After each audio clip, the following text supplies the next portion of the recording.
Good morning. It's News from the Roots on Mountain Stream TV. Today is Tuesday, October 8th, 2019, and today we have our very special guest, Thomas Rain Crowe.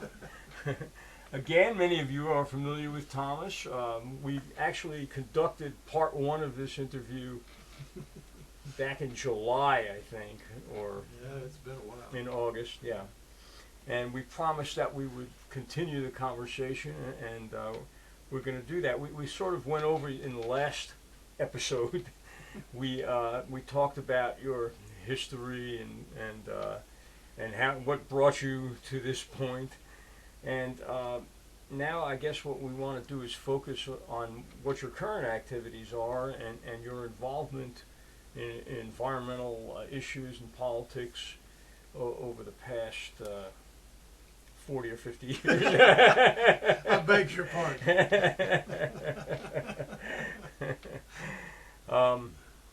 So how did you move from being a football player to being an environmental activist, and a very effective one, I might add?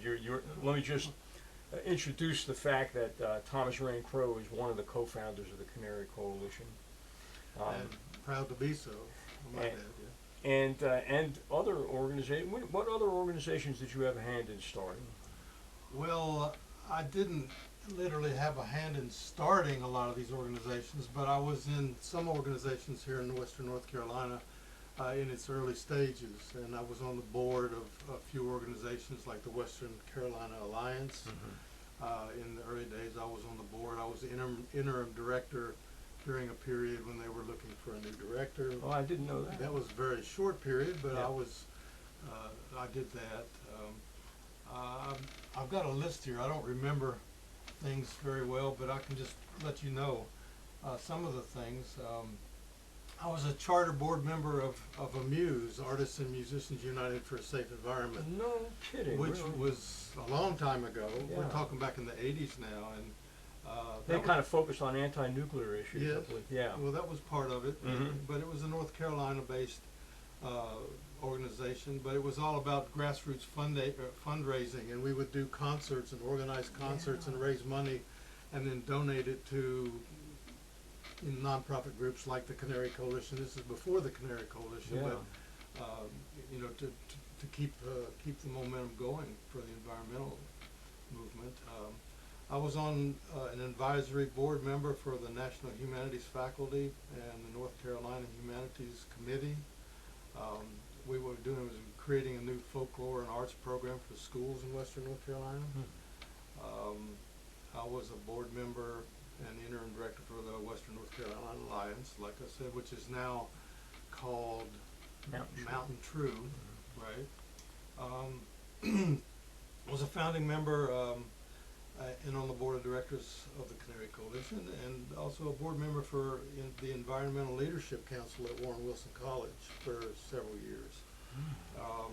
They were doing some really good work in those days. I don't know exactly what they're doing now, but that was a very effective organization. Were you a student then, or No, were you on the faculty? No, or? no. I was just the leader of the Environmental Studies program. Was the chair of this Environmental Leadership Council, and he started it basically. And Do you remember his name? and he, no, I can't think of his name off the top of my head. I should, but I can't. But he liked me. He said he wanted a poet on the board, or an artist, Yeah. And he thought that, because I was politically conscious, environmentally especially, that I would be a good artist to have on the board, along with all these other kinds of people, to mix it up a little bit. So I did that for a while, and then I was a founding member of United Neighbors of Tuckasegee, which is a group we founded several years ago to deal with some development issues out in Tuckasegee where I live. We had to stop a rock quarry and mining operation. And you did. We did. Yeah. It took 3 years, but we did. And so that was a success story. So these are some of the things I've done. Yeah. I think it all started out really though when I was in California, living up on the ridge with Gary Snyder and some of those Back to the Land people. Kuksu literary magazine, and was coming out of there then. They were very environmentally conscious and big into the bioregional movement. And so I really kind of wasn't really plugged in environmentally, politically until that time. I mean, I'd done marches and protests, the Vietnam War and all kinds of stuff when I was younger, but the environment wasn't an issue that I was really engaged in until my years in Northern California with that group and working with the Bioregional Movement.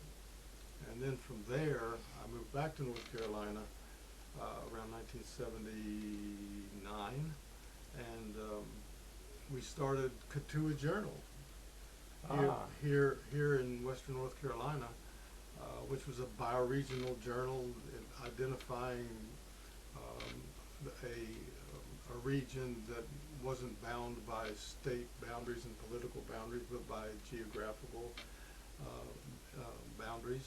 And we started this magazine. This is the first little thing we put out. It says, "Welcome to Katua." It's kind of like an introduction to the idea of bioregionalism and also to the magazine. And then the first issue, this is the first issue. Here. I'm going to zoom in on that, excuse me. Okay. So I'll do the other one too, if you like.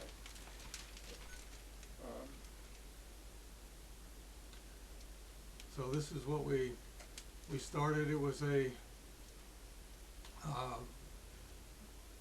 magazine that was printed actually at the local Civil Herald newspaper. Really? In a tabloid style. Here's the inner page, and you can see the introduction. We've defined the area, which was the Katua bioregion, which goes all the way up to Virginia to the New River, and then down into northern Georgia, and a little kind of statement about what our intentions were and everything. So it kind of coincides with Cherokee territory, basically, doesn't it? oh, big time. Yeah, Well, I mean, Katua was the name of the biggest city within the Cherokee. Well, it was the Peace Village, Yeah. and it was located over near Bryson City. And, Right. they had several. Where town- Darnell Farms is now. That's the area Yes, that yes. used to be Katua. Yeah, and Mhm. the Cherokee, of course, had many towns and many states. Mm-hmm. Now that they're identified as states, and we decided we wanted to identify our bioregional region as in connection with the Peace Village, which was their spiritual center, and so we did that. And I remember that was about. It was 1983 when I moved here, and that's just about the time that you were working on that. And David Wheeler was Yes. working on it, and Marty Muller and Marty Muller. Yeah. Okay. There was a core group of about a half dozen of us to start with, and then it grew, and then over time it changed. I mean, not all of us stayed with it forever. Some of us went on to do other things, and but the magazine continued, and I think it was 1995. I actually wrote an article for Katua Yeah. about kudzu. I remember that. I do. And recently, my son Zev worked with David Wheeler to digitize all the issues of. Oh, I didn't know Katua. Zeph was doing that. He was working with Tayo then, David Wheeler's son. Right. Yeah. And it may be online now, actually. It is. I think it's all available. Oh, it's all online. available online Yeah. through the Appalachian Special Collections Library up in Boone.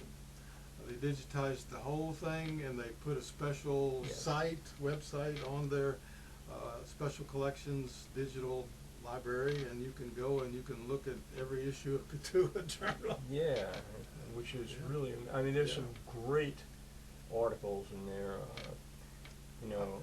I think it was a magazine that was ahead of its time. I think now, we were doing that, it would have a huge following and readership and funding. We didn't have funding. We, it was by our shoestrings back in those days, but we were able to make it happen, and it went on for several years. So I wanted to distribute it, make it largely distributed more than just kind of handing it out to your friends kind of a thing, and we had trouble with that. Let's talk about the concept of bioregionalism, this was a part of a movement which still exists to some degree. Actually, it exists to a large degree, I think. But what brought about that movement, and what does it mean, bioregionalism? Well, it started with a group in San Francisco, Peter Berg and some of the people that were part of a theater group, theater troupe in San Francisco, that were doing political theater and Native American type of theater. They were very connected to the Native American sensibility and history and cultures of the Northeast. And Peter Berg was the one that founded Planet Drum, which was the first bioregional publication. It was a lot like this. It looked like this. It was the same format. And so we modeled Katua off of Planet Drum, basically. And Peter and his group did all kinds of guerrilla theater and literally theater to promote these ideas. And Gary Snyder then became part of that movement, and then it mushroomed out into other political and cultural areas. Jerry Brown sponsored it. I mean, The governor of California at the time. That's interesting. He wasn't a big presence. He wasn't the poster boy. He endorsed the idea, Yes, and he yes. supported it. Yeah, and then Gary Snyder became the first head of the first State Arts Council in America. Jerry Brown appointed him because of his connections to environment and this bioregional idea. And it was all about preservation and conservation and self-sufficiency and all the values that you come across when you're talking to or studying the Native American cultures. But there was also an aspect, a political aspect to it, in a sense that it was challenging the current boundaries and political system that exists today, of the country being, not just the United States of America, but Canada and all over the world, really, rather than having these unnatural boundaries that we have drawn, boundaries that are bioregional. In other words, watersheds, for instance, boundaries based on watersheds and natural rivers and mountain systems and such. Right. It was putting the natural world into the center of the culture, as opposed to the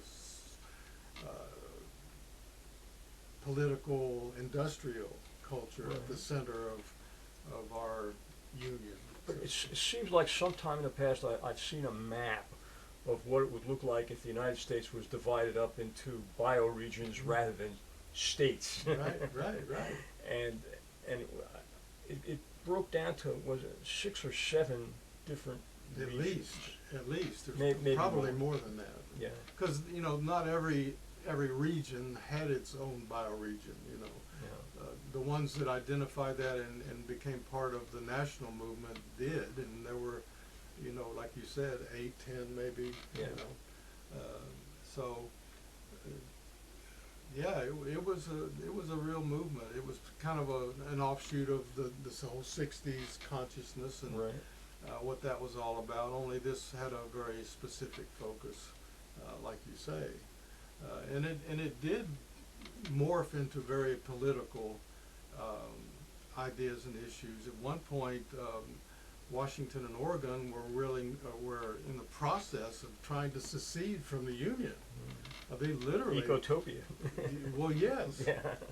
and they were literally, going through the procedures to try to find a way to secede and become their own entity, and it was basically a bioregional.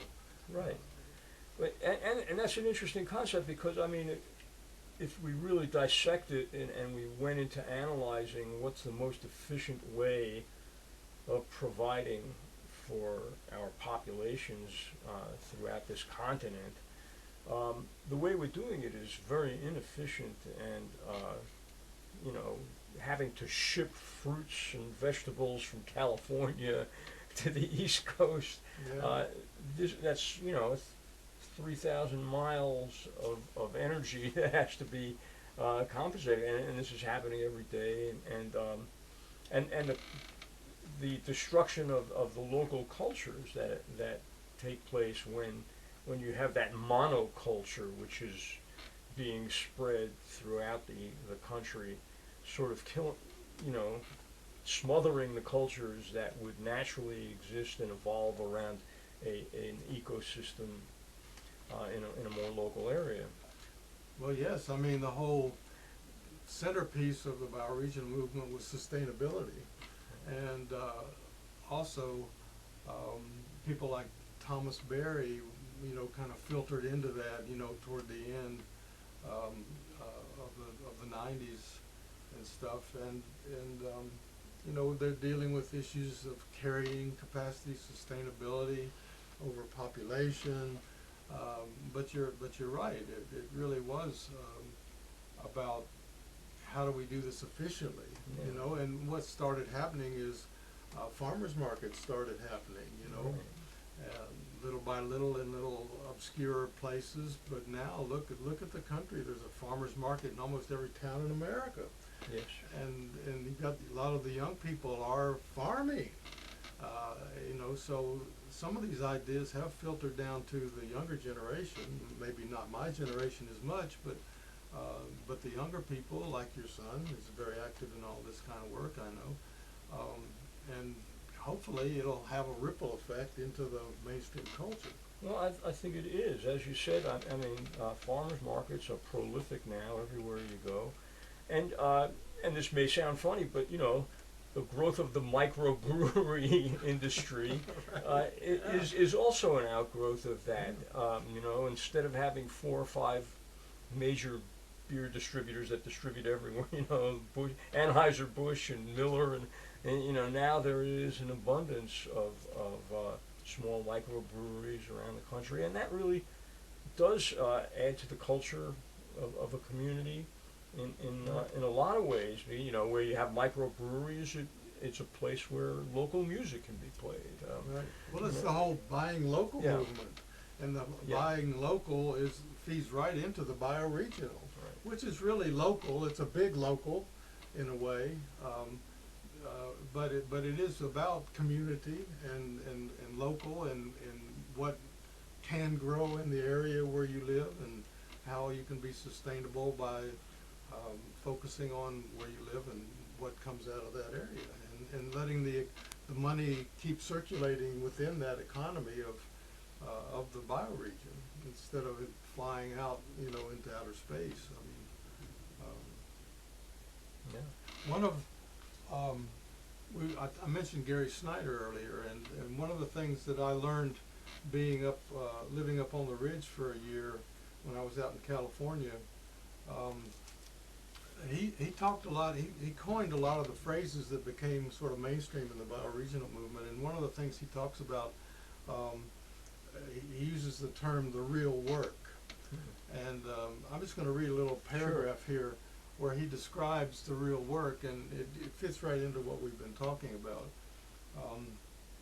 He talks also about the wild work, which is, again, what we're talking about, local farming, farmers markets, wilderness conservation. But then he says, the wild work, like the real work, Gary Snyder talks about, is born of necessity and caring for what lives around us and what sustains us. Caring implies protecting. For if we should not protect that which sustains us, then what are we left with but our own wits and clumsy devices that feign to approximate what the natural world does as a matter of course? The real and wild work is what we humans do with our intellect and efforts to organize and improvise ways of maintaining some modicum of balance with the natural world, allowing us a life of relative peace and possibility, and in good times even a sense of security. Without this inner peace, what comes with a deep inner knowing, that comes with a deep inner knowing that we are at one with the wild world around us, there can really be no sense of security, and therefore we are not at rest, but rather restless, fearful, tired. And we know from history what havoc is reaped from fear and fatigue. So while fear and fatigue are inherently present in those few of us who attempt to live self-sufficiently on the land, we do try to minimize those weakened and diluted states of body and mind by giving ourselves a fair chance at a noble life of living at peace amidst the ordered anarchy of the wild. So I like that paragraph because it touches on a lot of things we're dealing with, and it also touches on a lot of things that we're dealing with right now, this very moment in the United States of America. We're talking about a fear culture, and what this idea of a sustaining, peace-loving, bioregional movement is the antithesis of the kind of fear-mongering and political texting that really has invaded our country at the present time. So I think the bioregional movement now is probably more needed and more available to people because of all this extreme fear that is present in our country at the moment. It could even be a solution. Or an antidote to yeah. For sure. To me it's frightening what's happening in this, the polarization and as you say, the culture of fear and the evasion of truth in a lot of ways. That I guess that it's become so, the term that's being used, unfortunately, I think, is tribalistic, where people are coalescing in what the media is calling tribes, but it's nothing like tribes really. But nonetheless, it doesn't matter. The truth doesn't matter. The facts don't matter. What matters is, what you're saying hurts my tribe, or conflicts with the beliefs of my tribe, and that is extremely worrisome, because how do you combat that, peacefully combat that, if one side of the conflict, or one side of the population isn't interested in factual information? It's a culture of power, and dominance, and that our current our president has tapped into, very similarly to what happened in Europe in before World War II and during World War II. There's a vacuum that it's as if there has been a spiritual vacuum, a cultural vacuum, and this is how it's being filled with hatred and fear and scapegoating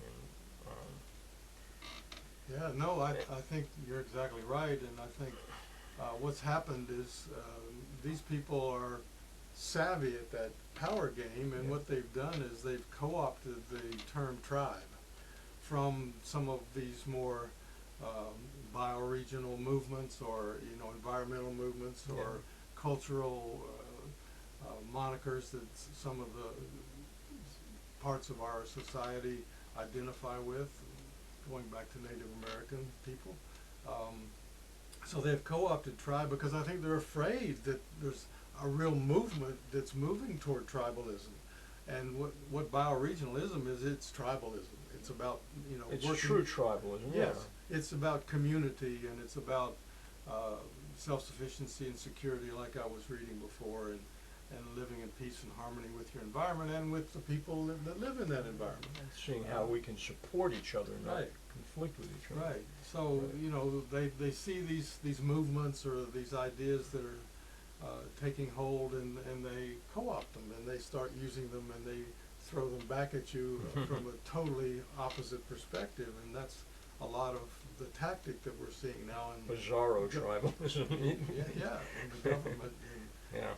and in industry, which is the same thing as the government now. I mean, it's like Eisenhower said, the military-industrial complex.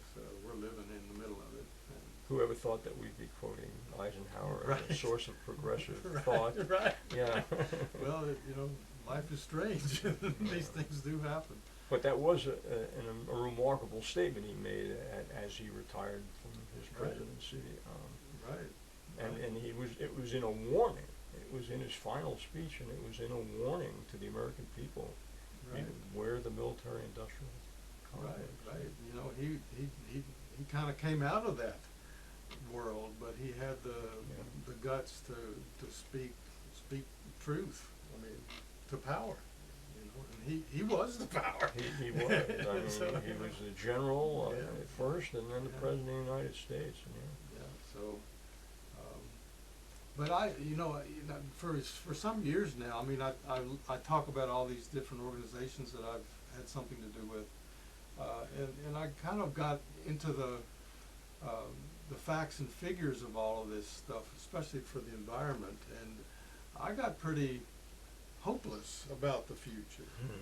I started, you look at the numbers and you look at the facts, the scientific facts, especially about climate change, and it's hard to wrap your head around a positive outcome for all that. And so for some years I was pretty depressed about the future and what might become of us all.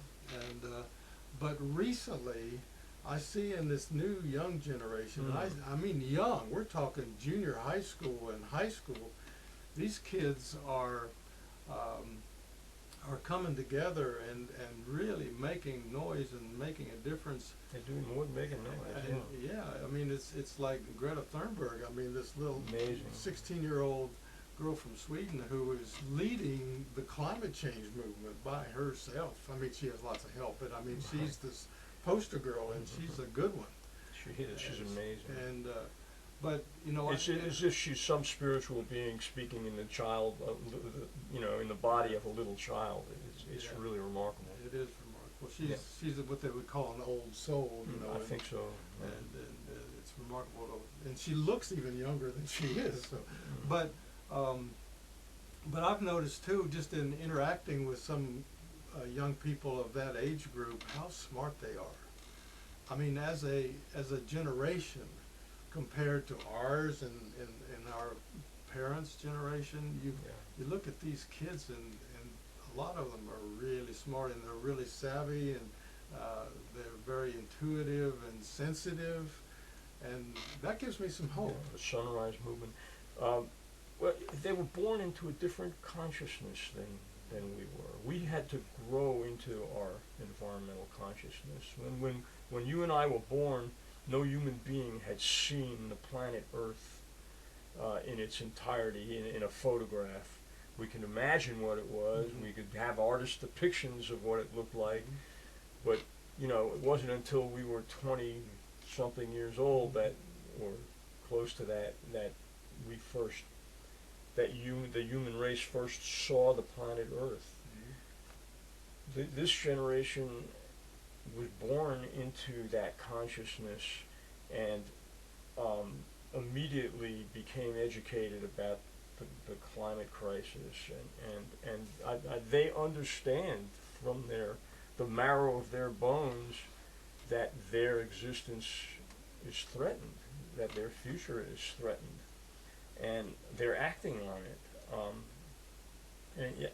I've been involved very much with the Sunrise Movement, and they really don't want me or our generation to take the lead. They want to take the lead on this, and they deserve to, and they should, and they're better at it. That's right. They are remarkable. They're tech savvy, and they can create a demonstration of 10,000 people in an instant, Right.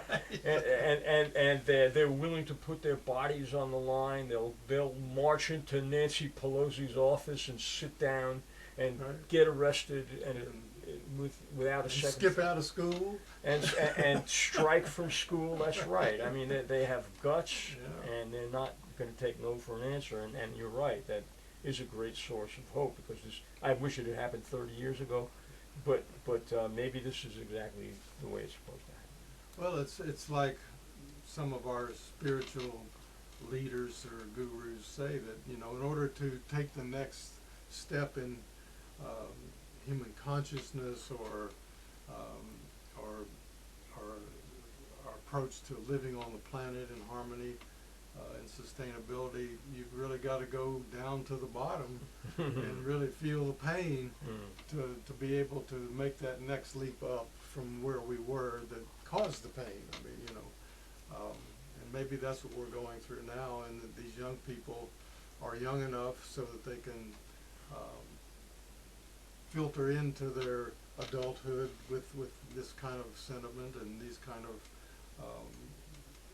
this paradigm of belief and activity, and make the change. And really, I mean, the whole fabric of existence for them, in terms of economic survival, that whole system is failing them as young adults.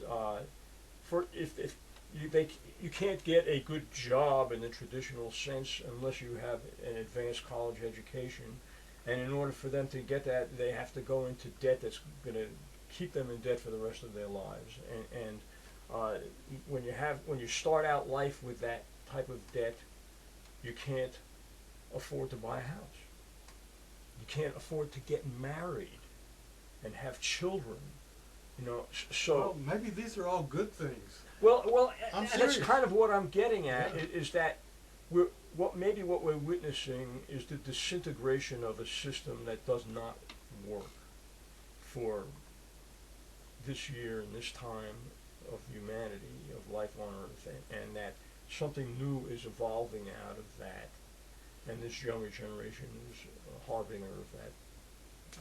Right. So that that new during a paradigm. time we used to talk about people who were underprivileged, and trying to help them. Well, now mainstream society is underprivileged. I mean, they don't have health care. They can't buy a house. They can't pay off their college debts.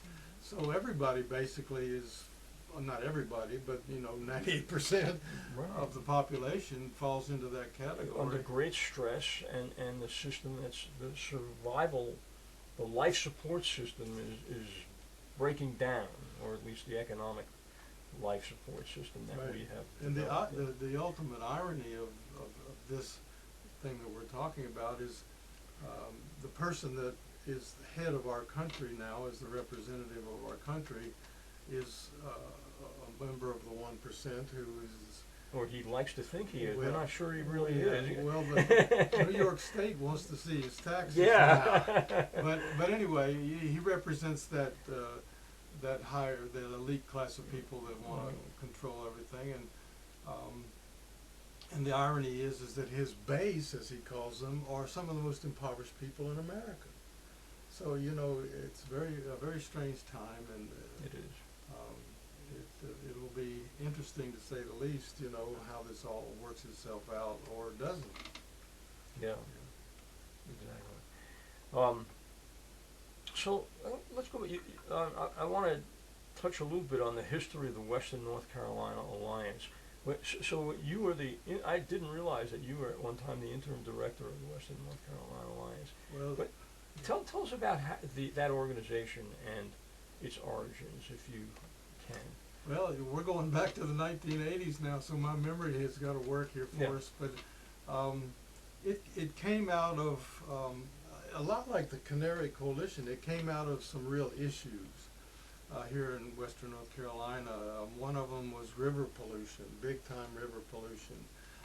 Air was an issue, but it wasn't the issue like the Canary Coalition um, was founded for originally. Right. But then there was development. Um, And it was also clear cutting, wasn't it? well, there was many issues. Clear cutting was one. The National Yeah. Forest Service. We worked with the Forest Service for years trying to get, implement some regulations about clear cutting Mhm.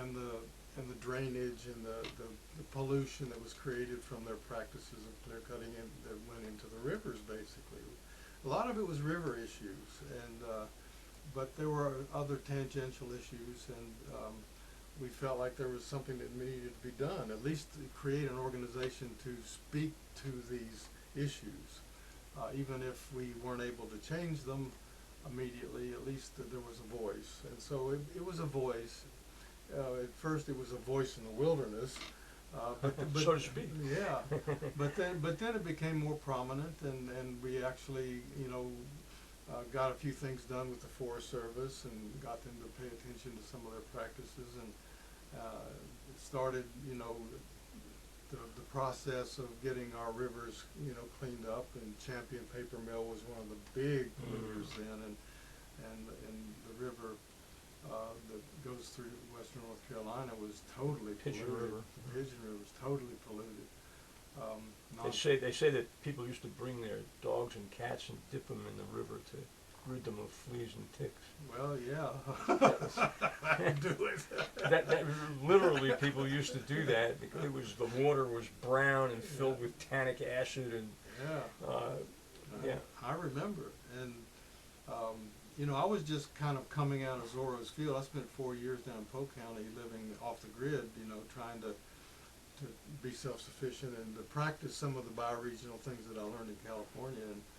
And the Pigeon River issue was my first awakening or aha moment to the fact that Western North Carolina had environmental issues. I mean, because I'd been away for a while, for a long time actually, and come back, and I thought, oh, everything is the same as it was when I used to live here, when I was young.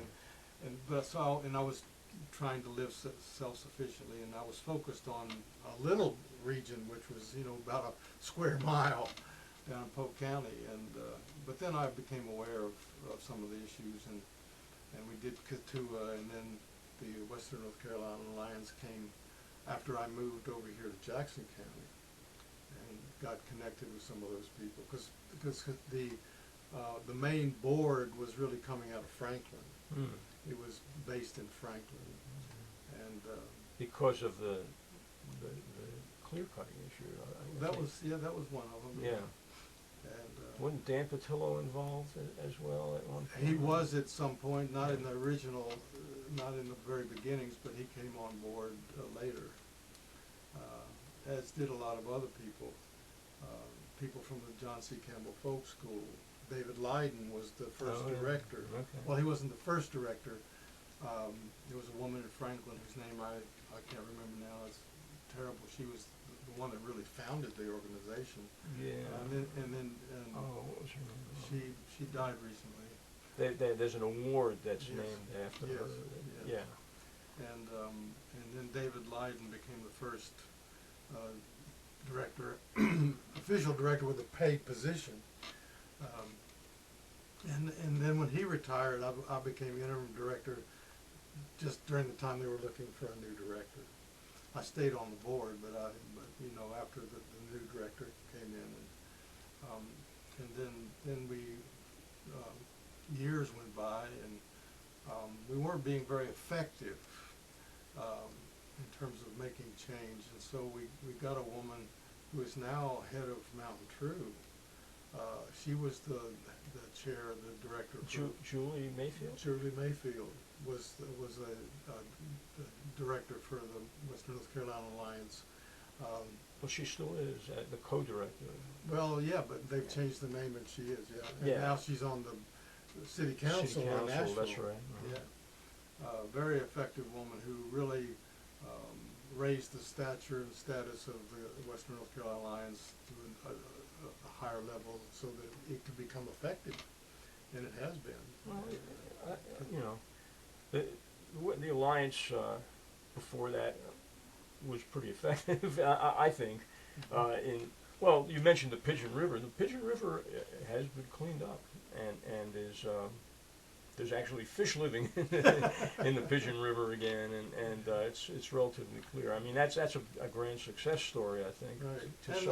And all the organizations, you know, not just the alliance, but other organizations, you know, we try to get Champion to clean up their act. That's taken years, and it's still ongoing. I can remember growing up in Graham County, you could smell Champion Paper Mill in Graham County. That's a long way. And you drive to Asheville, it was old it was horrible. 107, you know, the 2-lane road back in those days, and you go by Canton, you know, and boy, oh boy, you had to close the windows and the vent in your car. Hydrogen sulfide in the air, it was terrible, which is a neurotoxin, and yeah, it was unavoidable. If you drove to Asheville from Silva, you had to drive through that, and it was horrible, and the people that were living there were bathing in that basically all their whole lives, and the cancer rates were high and everything else, and people there that were depending. It's such an interesting dynamic. I mean, so here you had a culture of people, you know, in a depressed Appalachian town of Canton, and they brought a paper mill in, and suddenly there were high-paying jobs in that area, and so people used to say, "Smells like money to me." That's exactly what it was. And yeah, I mean, it's kind of understandable, because when people gain certain economic advantage like that, it's not something you want to let go of. But at the same time, they're spending all their money on hospital bills.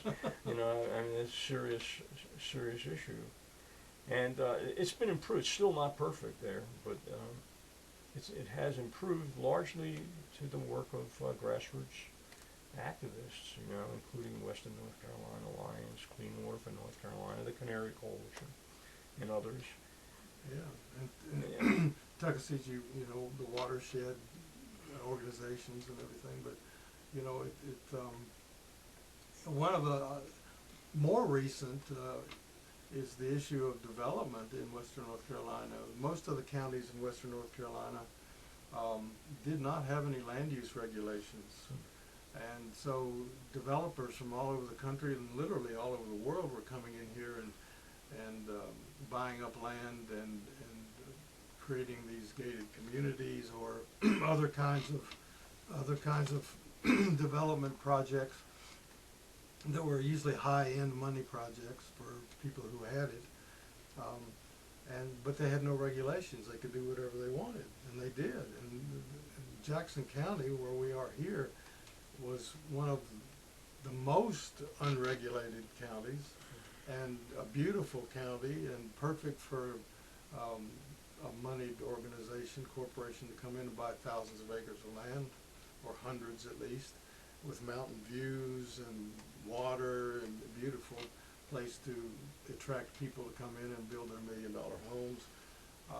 And so we were inundated with this, and one of the things that I was involved with several years ago was trying to elect a city or a town council with people who were liberal enough to entertain the idea of creating some kind of environmental regulations for construction and development. It's a zoning ordinance. Yeah, there were be careful who you say that to. Yeah, don't use the word zoning. Right? Yeah. But so we changed it, you know. Yeah. But land use, yes. land management, or land use planning, I guess. Yeah, Or so I worked with some people who were running for office, and in my capacity as a writer, writing editorials and letters to the editor, and working at the time I was working at the Silver Herald newspaper, and or I had been, and I knew the people there. So I was working through the media to try to elect these people. And they were all local. These weren't people from outside. You know, the people they were running against were from the outside and connected to the real estate industry. So it was locals versus us versus them kind of thing. And in the end, we succeeded and elected a county council of all locals that wanted land use regulations, because basically these were people whose families had been here for generations, and they were land poor, a lot of them. They had land in the family, but with this influx of development and construction and the price of property went up and taxes went up, so they couldn't afford to own the land that they'd had for generations. Forced to sell it, you know. Yeah. And that's the principle that these big organizations, these big construction outfits were based on, is that they could buy up the land that these people now couldn't pay taxes for and build these huge developments. So, but luckily that was changed with the economic downturn several years ago, and to some degree. And it's starting to come back a little bit in some of the developments that have survived. A lot of them went belly up and bankrupt right away, thank goodness. And a lot of them were corrupt. They were basically scams by certain groups or people that came in here and ripped off a bunch of people and ran off with their money. I mean, that happened in several cases right out in Tuckasegee where I live. So anyway, there's always something new and something we have to pay attention to and get out and speak up about and do something for, as you know. I mean, so, and you know, it's also true that music and poetry is an important part of any movement. And you've been involved, of course, as a poet, as a well-known poet.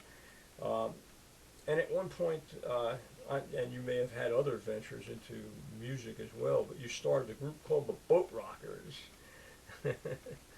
And talk a little bit about how that, the formation of that group. yeah, well, and the people that were in it. yeah, I mean, being a poet, you know, from a very young age, and then being in San Francisco during the 1970s and being a part of a real renaissance there, an artistic renaissance, and a huge literary renaissance and movement.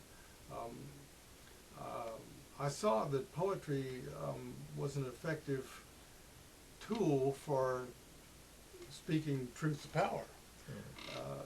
And I was associated with a lot of the beat poets who had that same idea and philosophy, and so my generation picked up on it, and we started doing things and protesting and doing events and then big events, and but as time went on, I began to see that especially in big audiences, people were there to be entertained, not enlightened.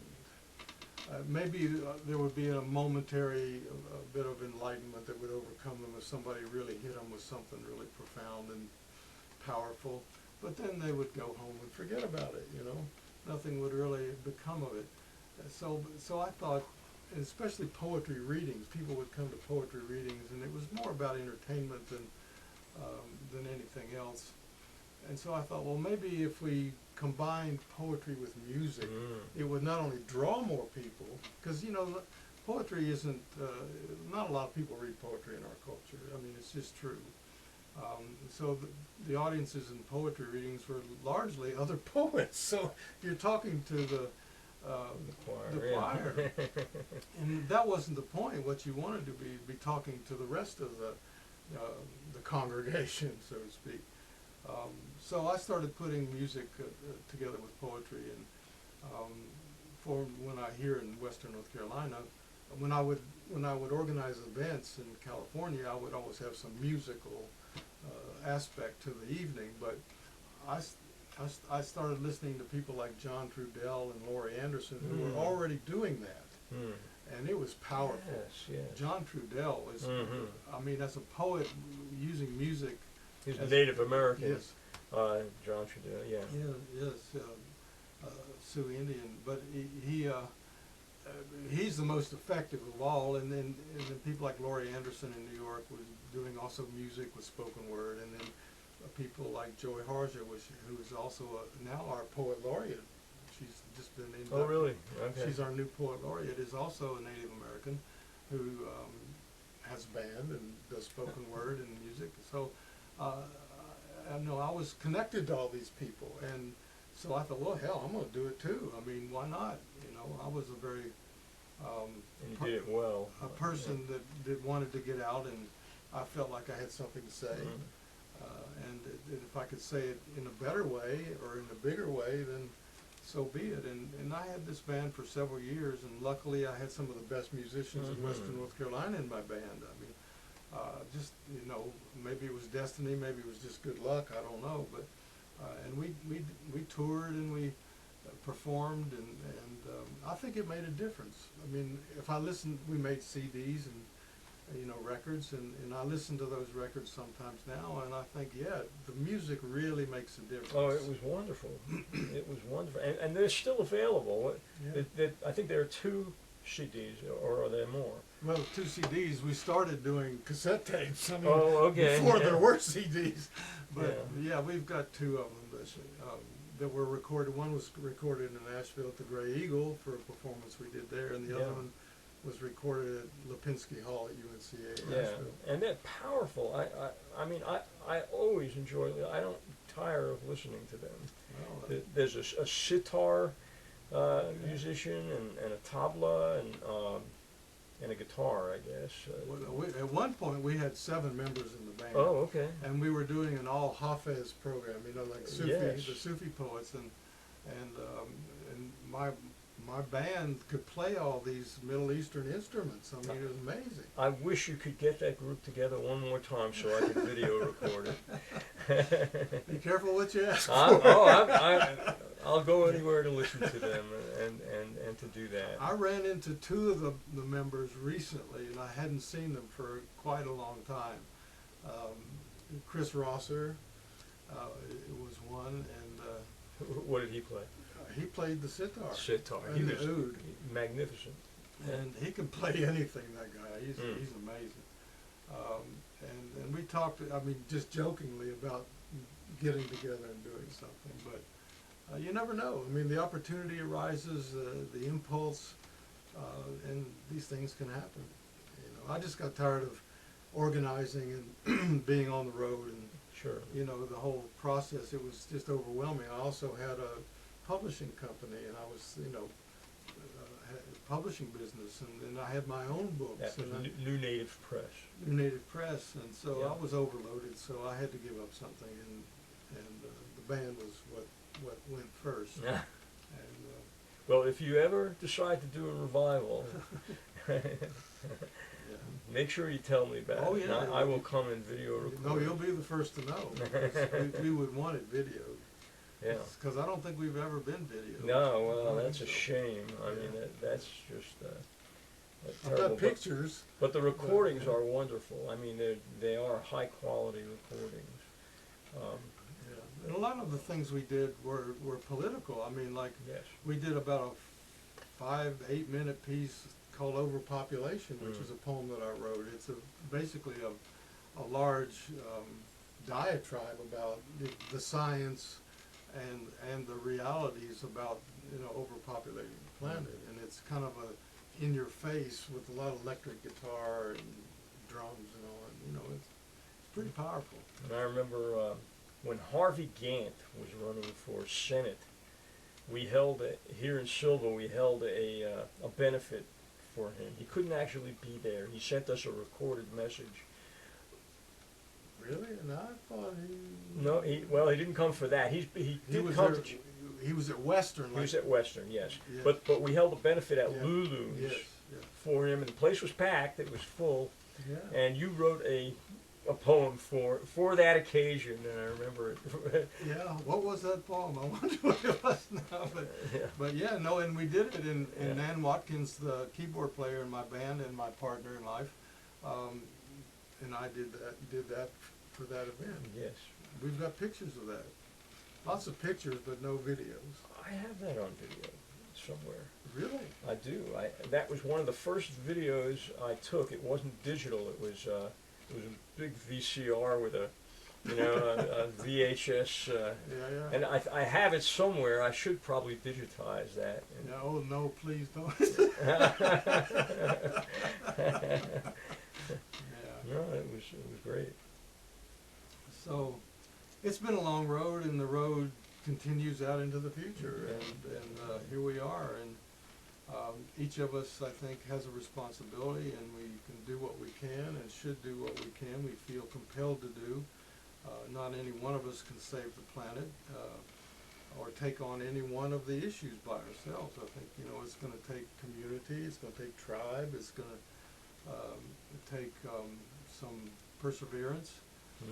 But do what you can, and no matter how small, because small is where it starts. And then people would ask me, what did you learn about Zorro's Field and when you were living there, and came out of there after living 4 years off the grid, and they were asking me about things like where would you start if you wanted to be self-sufficient? And when you've never done it, or you just have to start somewhere. And I would say, well, start composting your kitchen scraps. Mm-hmm. That's a good place to start. I've done it now for years and years, and by doing that, the next thing you do is you buy, an efficient light bulb. And then the next thing you do is you buy an electric car, or it's progressive, and pretty soon, before you know it, you've got solar panels on your house, and you're off the grid, and you're not maybe growing some of your own food, because the compost pile has to be used for something. Yeah, well, it becomes fertilizer. Yeah. I mean, because it's composted by the worms and everything, and you put it back. And and you learn these things as you go. So you don't have to start with climate change. You can start with composting and work your way to wherever it is that life takes you. But we're all in this together now, and I think we've been individualized and separated now for so long, especially with our technology now, that we need to start coming back together again. You can call it family, you can call it community, you can call it tribe, you can call it whatever you want, but we're going to have to start learning to work together. Well, I don't know if you're aware of the project my son Zev is doing now. He's trying to develop a mutual aid society for Western North Carolina. It was a huge project, but I'm not sure if you're aware of the history of mutual, or if you know what a mutual aid society is. Well, not exactly. No. Well, in this country, it actually started long before this country even existed, but in this country, mutual aid societies came into being immediately following the Civil War, when black people were exiled essentially from slavery, and had very few resources of their own, and so they found they had to pool their resources, and they started communities, and that owned community hospitals and community schools, community credit unions for microloans and things like that, so that people could start businesses. And it became very prominent here in North Carolina in particular, but throughout the Southeast and throughout the country. And it's a way of, it's a different way of organizing lives, and communities, so that we share certain resources instead of the concept of each family, each nuclear family having against the world. The community works together to Well, it would seem to that survive. that paradigm would work right into the bioregional concept. Absolutely, yeah. There is no separation. Yeah, well, that's fabulous. Kudos to Zev. I mean, I hope that. Well, it's part of a much larger movement that's happening right now. There is this mutual aid society organization going on throughout the country. It originated in the upper Midwest you know, in that area, the most modern version of this anyway. And it's very exciting development, I think, and it's something that it really needs to happen because Well, we're going to have something to so-called fall back on. yes. I mean, or take the place of what exists if we're really going to move forward in a real way.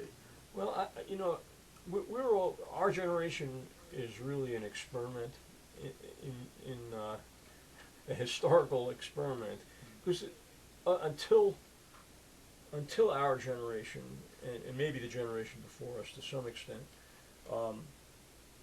humanity existed in tribes and villages in which there was a close-knit relationship between all the people who lived there. The elderly helped take care of the younger the children while the adults went out to work, you know.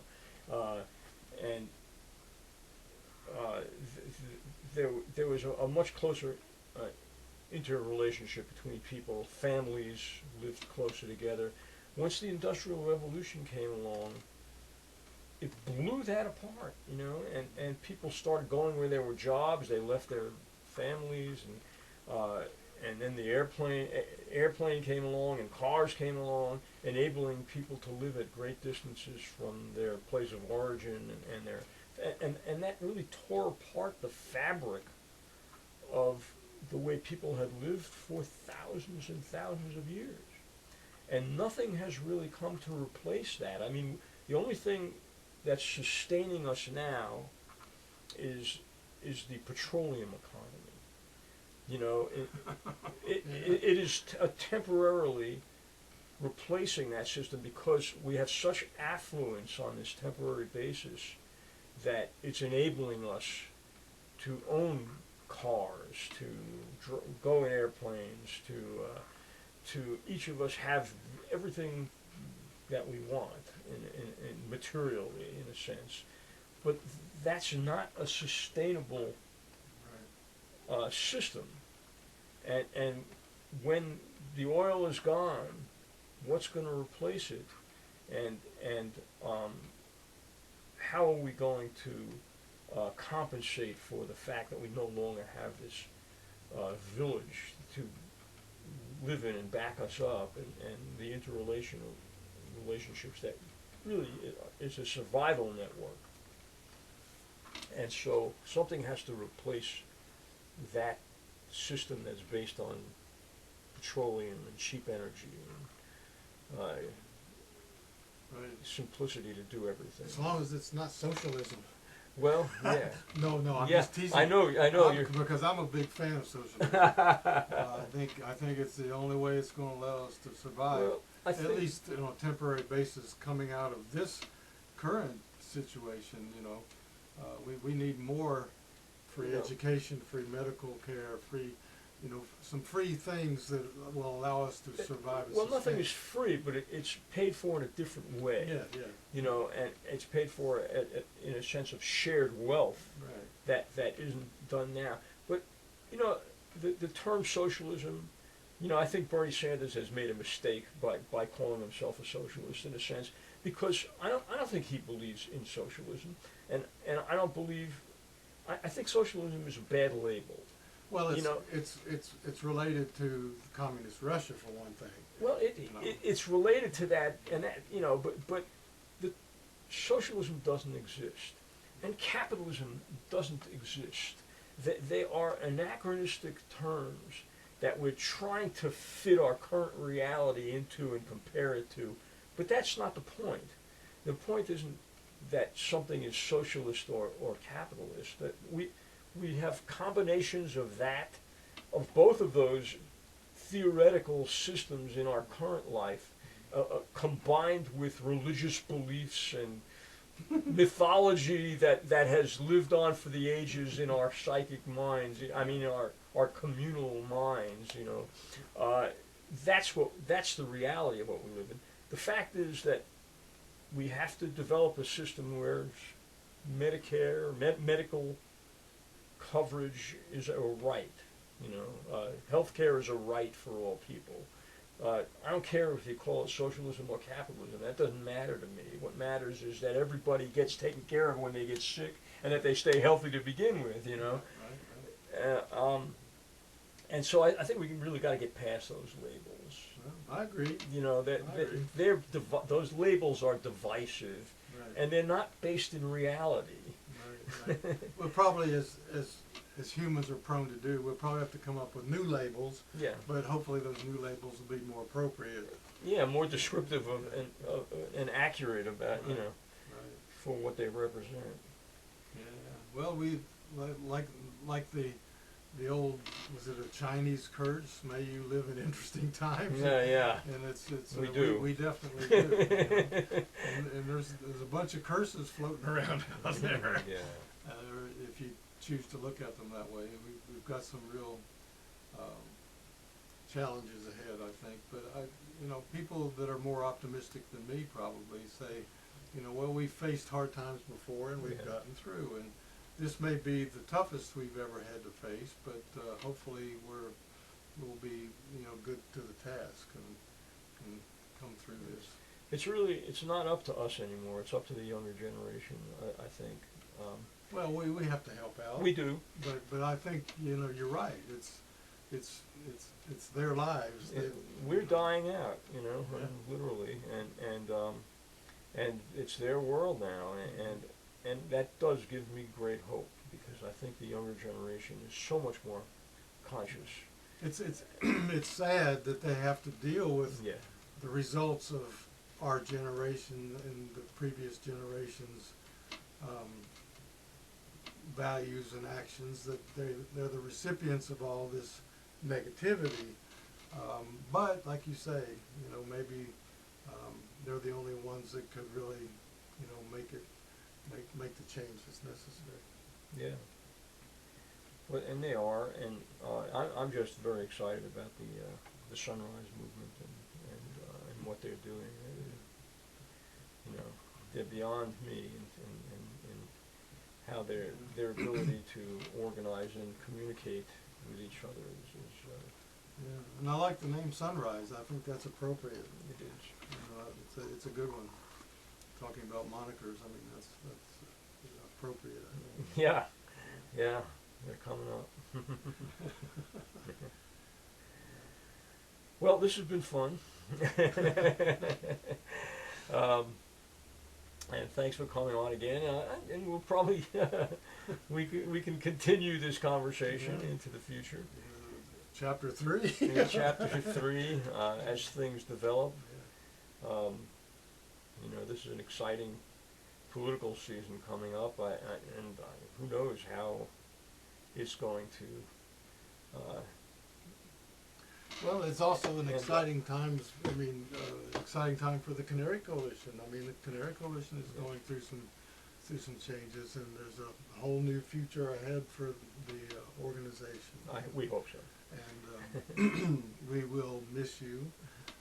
I am retiring, incidentally, at the end of this year. Yeah. So the board is looking for replacements and fundraisers and a new vision for the organization, and so it'll be the same but different, and hopefully it'll be a positive result, and the organization can continue to be the effective organization it has been under your guidance. So we want to thank you for your good work. Thank you. So until next time. Yeah. We will continue our work, hopefully, as an organization and as a movement. And I will stay involved as long as I can on some level. And Good. I look forward to seeing where it goes from here. It's kind of exciting. Right. You probably follow the path that these new young people are taking the planet. The Canary Coalition will develop into an organization that fits into that paradigm. So, got some good things to look forward to, some hopeful things, despite the fact that I'm not as hopeful as I should be. Well, Thank you. Thomas, thank you. Okay. Have a great day, and We'll see you again soon. All right. Go out and water my garden.